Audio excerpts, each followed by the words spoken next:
प्रणाम। मैं घूंघट वाली 960 अपने यूट्यूब चैनल में आप सभी का स्वागत करती हूँ।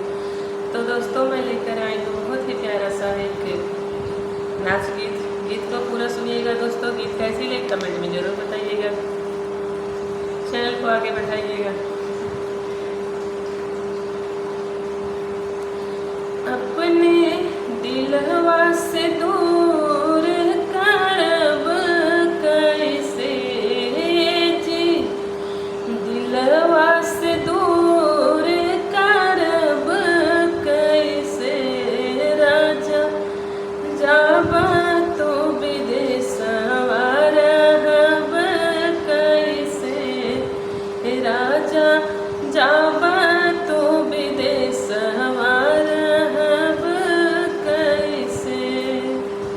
सासु ताना मारै ससुर ताना मारै, सासु ताना मारै ससुर ताना मारै, देवरू के बोलिया साहब कैसे जी, देवरू के बोलिया साहब कैसे राजा, जाब तो विदेशवा रहब कैसे राजा, जाब तो विदेशवा रहब कैसे।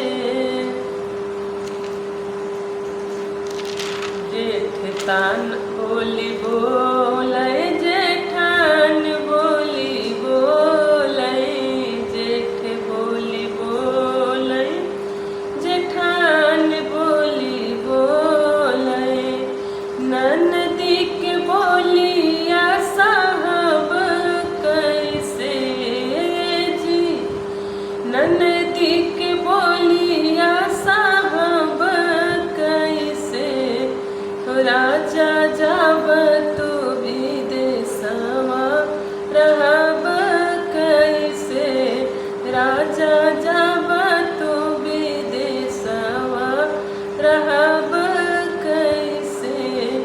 अपने दिलवा से दूर करब कैसे, अपने दिलवा से दूर करब कैसे राजा, जाब तो विदेशवा रहब कैसे राजा, जाब तो विदेशवा रहब कैसे।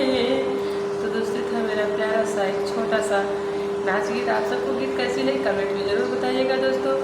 आप सबसे हाथ जोड़कर रिक्वेस्ट है, मेरे चैनल को आगे बढ़ाइएगा, वीडियो को शेयर करना, वीडियो को लाइक करना, कमेंट ज़रूर करना दोस्तों।